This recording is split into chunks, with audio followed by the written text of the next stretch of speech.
Good morning, everyone. Welcome to Market Opening Bell for Friday, February 13th, your 10-minute guide to the stock market. After rising for 3 consecutive trading days, Hong Kong stocks fell back on Thursday. The Hang Seng Index opened 55 points lower, then plunged as much as 333 points to an intraday low of 26,932. Before narrowing its losses, it managed to regain the 27,000 level by the close, ending at 27,032 points, down 233 points or 0.9%. The Hang Seng China Enterprises Index dropped 93 points or 1%, closing at 9,175 points, while the Hang Seng Tech Index fell 91 points or 1.7%, finishing at 5,408 points. Total market turnover for the day reached 238.7 billion Hong Kong dollars. Southbound funds net bought $4.567 billion worth of Hong Kong stocks. Among the major net buys were Tencent Holdings at 1.429 billion, Xiaomi at 1.02 billion, Meituan at 984 million, Kingsoft Cloud at 189 million, and CNOOC at 138 million. On the sell side, net sales included Wuxi Biologics at 391 million, Zijin Mining at 346 million, and Portmart at 301 million. Statistics show that Southbound funds have net bought Meituan for 3 straight days, totaling $1.693 billion, and similarly, net bought CNOOC for 3 consecutive days, totaling 680 million. Technically, the Hang Seng Index briefly tested and dipped below its 10-day moving average, 26,980 points, and 20-day moving average at 26,967 points, but held above them for now. If it loses these levels, the next support could be the upward gap from Monday, which spans 169 points between 26,710 and 26,879 points and may need to be filled. Mainland China's A shares performed positively overall. The Shanghai Composite Index rose 2 points or 0.05% to 4,134 points. The Sunshine Component Index climbed 122 points or 0.9% to 14,283 points. And the Chinex Index gained 43 points or 1.3% to 3,328 points. Combined turnover on the Shanghai and Shenzhen exchanges totaled 2.138 trillion yuan. The People's Bank of China set the yuan's daily midpoint rate 19 points lower at 6.9457 against the US dollar. The offshore yuan broke through the 6.9 level, hitting a high not seen since May 4th, 2023, rising 69 points to 6.8985 against the dollar, trading 28 points cheaper than the onshore rate. To curb involution-style competition, China's State Administration for Market Regulation issued the Automobile Industry Price Conduct Compliance Guidelines to further regulate pricing behavior in the sector, though auto stocks still broadly declined. Cui Dongshu, Secretary General of the China Passenger Car Association, noted that consumers remain highly sensitive to car prices in the short term, and aggressive price cutting fosters a wait for lower prices mentality. Proper price regulation would create a more reassuring shopping environment for buyers and help ease the wait-and-see sentiment. He added that consumer psychology greatly influences auto sales, and the wait for price drops behavior contributed to last month's slightly weaker than expected vehicle sales. Beijing's Market Supervision Administration summoned 12 third-party online train ticket sales platforms, including those linked to Ctrip.com, Tongcheng, Meituan, and JD.com. Trip.com fell 3.9% for the day. Meituan dropped 4.5%, while Tongcheng and JD.com each declined about 1% and 1.3% respectively. China Vanke rose 3.9% amid reports that the Shenzhen government is arranging an approximately 80 billion yuan rescue package for the company, including 20 billion yuan in Vanke stock placement aimed at preventing default. If confirmed, this scale should cover all of Vanke's outstanding public market bonds, estimated at around 26.9 billion yuan. Since the January 1st Qiu Shi article, policy support has intensified, including measures from the People's Bank of China and the Ministry of Finance, as well as Shanghai's inventory purchases in the secondary housing market. While effects remain limited so far, they signal a shift toward stronger government backing. In tech stocks, Alibaba continues investing in Taobao flash purchase and stated it's not concerned about losses for the next 3 years. Its shares fell 0.9%. Tencent dropped 2.3% amid concerns over lacking chatbot development. Xiaomi officially released an open-sourced its first-generation robot VLA large model, Xiaomi Robotics Zero. Founder Lei Jun posted that it is an embodied intelligence VLA model combining visual language understanding with high-performance real-time execution. With 4.7 billion parameters, it addresses key industry pain points in traditional VLA models such as inference, latency, and inconsistent real-world actions, and achieved top scores across mainstream test sets, benchmarks, and comparisons with 30 other models. Rumors suggest Apple's Siri upgrade plan has hit further delays, pressuring related Apple supply stocks. Sunny Optical fell 3.2%, while Q Technology dropped 2.9%. Q Technology reported a 19.5% year-on-year increase in January smartphone camera module shipments. Premier Li Qiang stated the need to drive AI technological innovation, achieve full chain breakthroughs, and promote full scenario applications, boosting AI concept stocks. Zhipu AI issued a notice on GLM coding planned price adjustments, citing sustained strong market demand, rapid user and usage growth, increased investments in computing power, and model optimization for stability and quality under high loads, and ongoing product upgrades based on actual usage and resource changes. The company is restructuring the price system, cancelling first purchase discounts while retaining quarterly and annual subscription perks. Overall price increases starting from 30%. Existing subscribers unaffected. The changes take effect from February 12th. On the earnings front, Hua Hong Semi reported strong Q4 2025 results with record revenue and a swing to profit. Sales reached $659.9 million, up 22.4% year-on-year and 3.9% quarter-on-quarter. Gross margin was 13%, up 1.6 percentage points year-on-year due to higher average selling prices and cost controls, though down 0.5 points sequentially. Net profit attributable to owners was $17.5 million versus a $25.2 million loss the prior year.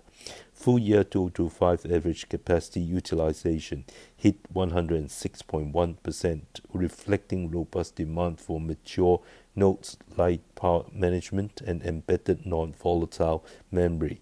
Q1 2026 guidance project sales of about $650 to $660 million and gross margin of 13 to 15%. The Wuxi Phase 2 12-inch fab is progressing ahead of schedule and expected to drive future growth.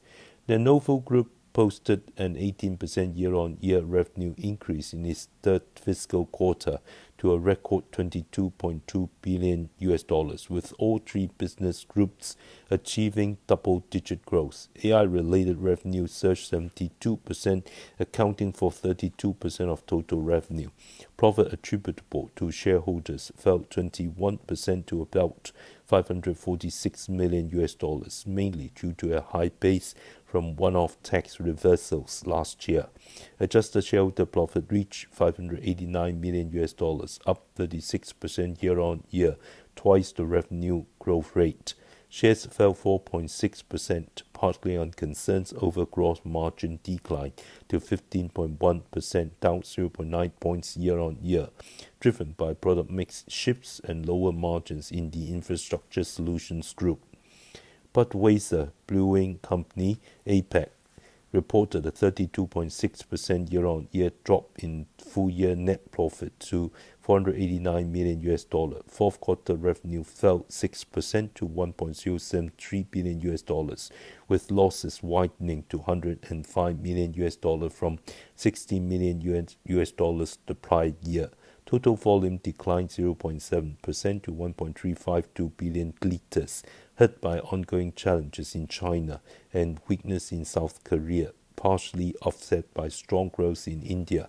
Shares fell 5.2% to close at $7.83, making it the worst performing blue chip stock. Two new listings will debut today. War Heat Drinkable Material 9981 closed at $21 in the pre-trading grey market yesterday on Philip Mart, up 4.5% or 0.91 Hong Kong dollar from the IPO price. Excluding fees, each 200 share lot showed a paper profit of $182. Haizhi Technology Group closed at $84 in the grey market, up 210.4% or $56.94 from the IPO price. Excluding fees, each 200 share lot showed a paper profit of $11,388. Investors resumed selling tech stocks, sending U.S. market sharply lower. On Thursday, the VIX Fear Index jumped 3.17 points or 18% to 20.82. The Dow erased an early 325-point gain and closed down 669 points or 1.3% at 49,451.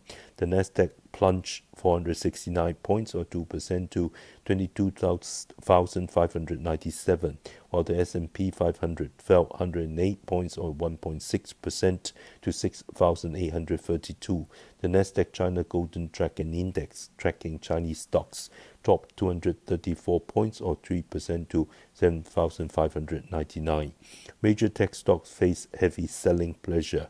Apple fell 5%, Meta and Amazon each dropped over 2%. Nvidia declined 1.6% and Microsoft slipped less than 1%. Cisco Systems beat earnings expectations but provided disappointing gross margin guidance, leading to a 12.3% plunge and topping the Dow losses. Defensive stocks bucked the trend. Walmart rose 3.8% and Costco gained 2.1%. Crocs reported that new products drove demand with Q4 net profit at $105 million and adjusted earnings per share of $2.29, well above the expected $1.91. Revenue was $958 million, beating the $917 million forecast. The company guided current quarter revenue down 3.5% to 5.5% year-on-year and adjusted earnings per share of $2.67 to $2.77, both better than expected. Shares surged 21%. Restaurant Brands International, parent of Burger King, saw Q4 net profit drop 56% year-on-year to $130 million, with adjusted earnings per share of 96 cents, slightly beating the 95 cents estimate. Net sales rose 7.4% to $2.47 billion, exceeding expectations. Same-store sales grew 3.1% overall, driven by strong international markets. Burger King same-store sales rose 2.7%, above the 2.4% expected. Tim Hortons grew 2.9%, below the 3.8% expected, and Popeyes declined 4.8%. Shares fell 6.2%. The U.S. Department of Labor reported the initial jobless claims for the week ending February 7th decreased by 5,000 to 227,000, slightly above the expected 222,000. The prior week's surge was attributed to severe winter weather. Our stock pick today is Kingsoft Cloud, stock code 3896.